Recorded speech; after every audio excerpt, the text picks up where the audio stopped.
50 degree की भयंकर गर्मी, सिर्फ 72 घंटे और 10 लाख जानवरों की कुर्बानी। अगर ये आपके शहर में होता तो सड़कों पर खून की नदियां बह जाती और बदबू से शहर खाली करना पड़ता। लेकिन मक्का के इस रेगिस्तान में सड़क पर खून की एक बूंद या एक मक्खी तक नजर नहीं आती। ये कोई चमत्कार नहीं, बल्कि जमीन के नीचे चलने वाला एक ऐसा सीक्रेट सिस्टम है जिसे आज तक अमेज़न या एप्पल जैसी बड़ी बड़ी कंपनियां भी डीकोड नहीं कर पाई हैं। आज जो आप सुनेंगे शायद ही किसी ने आपको बताया हो। दुनिया का सबसे बड़ा मैनेजमेंट सिस्टम किसी बड़ी टेक कंपनी अमेज़न या एप्पल के पास नहीं है। ये एक ऐसे रेगिस्तान के बीचों बीच चलता है जहां हर साल एक ऐसा चमत्कार होता है जिसे दुनिया की कोई भी मॉडर्न सप्लाई चेन आज तक डीकोड नहीं कर पाई है। हम बात कर रहे हैं हज की। एक ऐसा समय जब पूरी दुनिया से 30 लाख लोग मक्का पहुंचते हैं और इन 30 लाख लोगों के साथ जुड़ा है एक ऐसा सीक्रेट ऑपरेशन जो सिर्फ और सिर्फ 72 घंटों के लिए एक्टिवेट होता है। लेकिन ये सिर्फ शुरुआत है, असली चौंकाने वाला हिस्सा तो अभी आने वाला है। अपने दिमाग में जरा एक कैलकुलेशन कीजिए, अगर आपके शहर में 10,000 जानवरों की कुर्बानी हो तो सड़कों का क्या हाल होगा। गंदगी, बदबू और बीमारियों का डर। अब सोचिए, एक ऐसी जगह जहां गर्मी 50 डिग्री सेल्सियस तक पहुंच जाती है और वहां सिर्फ 3 दिन के अंदर 10 लाख से ज्यादा जानवरों की कुर्बानी होती है। और हैरानी की बात यह है कि वहां एक मक्खी भी नहीं भिनभिनाती, खून की एक बूंद सड़क पर नजर नहीं आती। अगर आपको ये सब मैनेज करना होता तो आप कहां से शुरू करते? शायद आप हार मान लेते और कहते कि ये नामुमकिन है। यही सवाल सलमान के दिमाग में भी था। सलमान, जो भारत का एक टॉप सप्लाई चेन एनालिस्ट है, जब वो पहली बार हज पर गया तो उसे लगा कि यहाँ तो भयंकर अव्यवस्था होगी। उसका लॉजिक कहता था कि 10 लाख जानवरों का मांस एक ही जगह पर एक ही समय में प्रोसेस करना इंसान के बस की बात नहीं है। उसे लगा कि पक्का मांस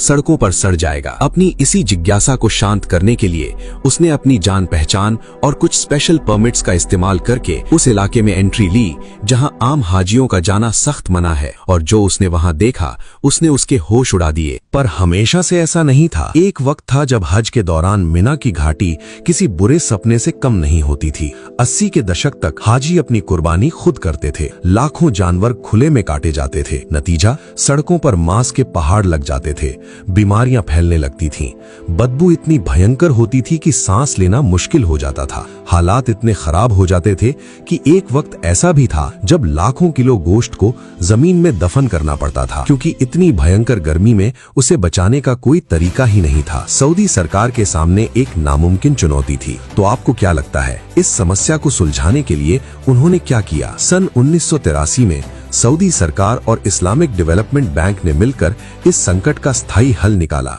उन्होंने जमीन के नीचे और ऊपर एक ऐसा सीक्रेट शहर बसा दिया जिसके बारे में 99% लोग आज भी नहीं जानते। इस ऑपरेशन को सिर्फ एक देश नहीं बल्कि पूरी मुस्लिम दुनिया के सबसे बड़े डेवलपमेंट नेटवर्क्स में से एक चलाते हैं। ध्यान से सुनिए, ये कोई आम कसाई खाना नहीं है। ये सिर्फ एक कसाई खाना नहीं बल्कि 7 विशाल इंडस्ट्रियल शहरों का नेटवर्क है। करीब 10 लाख स्क्वायर मीटर में फैला एक ऐसा सिस्टम जहां 10 अलग अलग स्लॉटर साइट्स बनाई गई हैं। साल के 362 दिन ये शहर लगभग सोया रहता है और फिर सिर्फ 3 दिनों के लिए ये पूरी ताकत से जाग उठता है। सलमान जब उस कॉम्प्लेक्स के अंदर घुसा तो उसे लगा जैसे वो किसी हॉलीवुड की साइंस फिक्शन फिल्म के सेट पर आ गया हो। बाहर चिलचिलाती धूप थी लेकिन अंदर का तापमान एकदम जमा देने वाला था। वहां मौजूद हर कर्मचारी के कपड़ों से लेकर जूतों तक को डिसइंफेक्टिंग चेंबर्स से गुजारा जाता था। सलमान ने देखा कि हर सेक्शन अलग अलग लेयर्स में बटा हुआ था। कहीं मेडिकल इंस्पेक्शन चल रहा था, कहीं डिजिटल टैगिंग और कहीं विशाल कन्वेयर बेल्ट्स बिना रुके हजारों जानवरों को आगे बढ़ा रही थी। वहां इस्तेमाल होने वाली कई मशीनें सिर्फ हज के लिए बनाई गई स्पेशल कस्टम इंडस्ट्रियल टेक्नोलॉजी थी। सलमान को ऐसा लग रहा था जैसे वो किसी स्लॉटर हाउस में नहीं बल्कि दुनिया की सबसे एडवांस्ड ऑटोमेटेड फैक्ट्री के अंदर खड़ा हो। इस ऑपरेशन को अंजाम देने के लिए पूरी दुनिया से 40,000 से ज्यादा ट्रेंड कसाई, वेटरनरी डॉक्टर्स और इंजीनियर्स को स्पेशल चार्टर्ड फ्लाइट से मक्का लाया जाता है। हर जानवर के कान में एक डिजिटल टैग लगाया जाता है जिससे उसका पूरा रिकॉर्ड सिस्टम में सेव हो जाता है। यहाँ सिर्फ हेल्थ नहीं बल्कि शरिया के हर नियम को भी मशीनों और विशेषज्ञों की मदद से वेरीफाई किया जाता है। जहाँ एक तरफ जानवरों की मेडिकल स्कैनिंग हो रही थी, वहीं दूसरी तरफ ऑटोमेटेड मशीनें हजारों पैकेट्स को सील कर रही थीं। हर स्लॉटर लाइन के ऊपर विशाल स्टील क्रैक्स लगे हुए थे जिन पर पूरे पूरा प्रोसेस बिना रुके आगे बढ़ता रहता था। अब इस सिस्टम की रफ्तार का अंदाजा आप इससे लगाइए कि यहाँ औसतन हर 7 सेकंड में एक कुर्बानी प्रोसेस हो जाती है। जी हाँ, सिर्फ 7 सेकंड, सिर्फ कुछ सेकंड की देरी भी पूरे सिस्टम को बिगाड़ सकती थी। इसलिए हर मशीन एक दूसरे से सिंक्रोनाइज थी। अब इस पूरे सिस्टम को इंसान नहीं बल्कि आर्टिफिशियल इंटेलिजेंस मॉनिटर करती है। एक कंट्रोल रूम ऐसा भी था जहां दीवारों पर लगी विशाल स्क्रीनें पूरे ऑपरेशन को लाइव मॉनिटर कर रही थीं। हर जानवर, हर पैकेट और हर ट्रक स्मार्ट डिजिटल ट्रैकिंग के दायरे में होता है। लेकिन रुकिए, कहानी में सबसे बड़ा ट्विस्ट तो अभी बाकी है। जब जानवर कटता है तो उसका खून कहाँ जाता है, उसकी खाल का क्या होता है? 10 लाख जानवरों का मतलब है करीब 1.5 से 2 करोड़ किलो तक मांस। इस विशाल मात्रा को 72 घंटे में प्रोसेस करना और खराब होने से बचाना एक इंजीनियरिंग मिरेकल है। कुर्बानी के दौरान निकलने वाला खून खुले में या नालियों में नहीं बहता। जमीन के नीचे पाइप्स, ड्रेनेज चैनल्स और कूलिंग टनल्स का ऐसा जाल बिछा था मानो रेगिस्तान के नीचे एक दूसरी इंडस्ट्रियल दुनिया चल रही हो। कुर्बानी के बाद सफाई के लिए हाई प्रेशर सैनिटाइजिंग मशीनें तुरंत एक्टिव हो जाती थीं ताकि कुछ ही मिनटों में पूरा एरिया दोबारा चमकने लगे। जानवरों की खालें लेदर इंडस्ट्री में भेज दी जाती हैं और एक अलग अंडरग्राउंड वेस्ट प्रोसेसिंग यूनिट हर मिनट टनों बायोलॉजिकल वेस्ट को रिसाइकिल कर रही थी, जिससे बायो फर्टिलाइजर बना दिया जाता है। पूरा सिस्टम इस तरह डिजाइन किया गया था कि जानवर के आने से लेकर मीट पैकेट बनने तक इंसानी हाथों का इस्तेमाल कम से कम हो। सलमान को सबसे ज्यादा हैरानी इस बात की हुई कि इतने बड़े ऑपरेशन के बावजूद वहां इंसानों से ज्यादा मशीनें काम करती नजर आ रही थीं।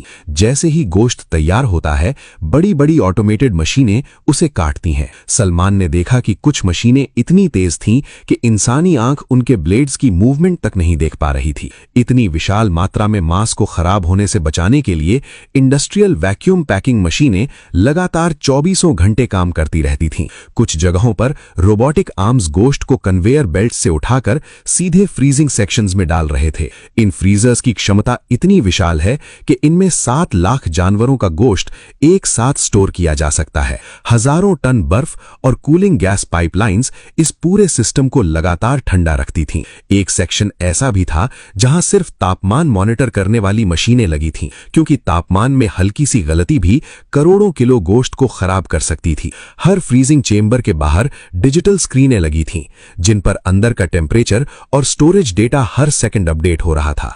20 जायंट फ्रीजर्स के अंदर सिर्फ 15 से 20 मिनट में वो गोश्त -40 डिग्री पर जमकर पत्थर हो जाता है, ताकि उसमें कोई बैक्टीरिया पनप ना सके। एक पर्ची कटवाने से लेकर पैकेट बनने तक पूरा सिस्टम किसी स्विस घड़ी की तरह चलता है। आज के समय में हाजी को खून और गंदगी के बीच जाने की जरूरत ही नहीं है। वो डिजिटल कूपन खरीदता है, अपने तंबू में आराम से बैठा होता है और उसके नाम की कुर्बानी इस हाईटेक फैसिलिटी में हो जाती है। हाजी को पता भी नहीं चलता और कुछ मिनट बाद उसके मोबाइल पर एक मैसेज आता है, आपकी कुर्बानी मुकम्मल हो चुकी है। लेकिन अभी भी एक आखिरी सवाल बाकी है। क्या आपको याद है मैंने शुरू में कहा था कि असली चौंकाने वाला सच कुछ और है? लोग सोचते हैं कि ये सारा गोश्त सऊदी अरब के लोग खा जाते हैं या फिर इसे गड्ढों में दफना दिया जाता है, पर असलियत आपकी आंखों में आंसू ला देगी। जब वो लाखों किलो गोश्त फ्रीज होकर पैक हो जाता है तो उसे स्पेशल रेफ्रिजरेटेड ट्रकों में लाद कर जेद्दाह के पोर्ट पर ले जाया जाता है। वहां इंतजार कर रहे होते हैं विशाल काय समुद्री जहाज।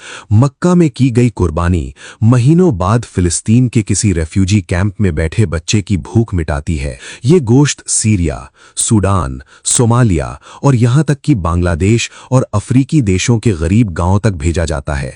दुनिया भर के 27 से भी ज्यादा देशों में इसे डिस्ट्रीब्यूट किया जाता है। जो इंसान हज पर आया है उसे शायद कभी पता भी नहीं चलता कि उसके द्वारा दिए गए पैसे से हुई कुर्बानी 7 समंदर पार किसी ऐसे परिवार को जिंदा रखे हुए है जिसने महीनों से पेट भर खाना नहीं खाया। ये सिर्फ एक लॉजिस्टिक्स या मैनेजमेंट सिस्टम नहीं है, ये इंसानियत और टेक्नोलॉजी का दुनिया में सबसे बड़ा और सबसे खामोश संगम है। एक ऐसी जगह जहां सदियों पुरानी एक धार्मिक परंपरा को मॉडर्न साइंस ने दुनिया की सबसे बड़ी ग्लोबल चैरिटी में बदल दिया है। एक ऐसी सप्लाई चेन जहां न कोई प्रॉफिट मार्जिन है न कोई मार्केटिंग, बस एक ही मकसद है कि दुनिया के किसी कोने में कोई इंसान भूखा न सोए। अब एक बार फिर से सोचिए, 10 लाख जानवर, हर 7 सेकंड में एक कुर्बानी, 40,000 लोग, 7 विशाल शहर, आर्टिफिशियल इंटेलिजेंस, मशीनें जो पलक झपकते ही अपना काम कर जाती हैं, और 27 देश। क्या आपने कभी इस सीक्रेट मैनेजमेंट सिस्टम के बारे में सपने में भी सोचा था?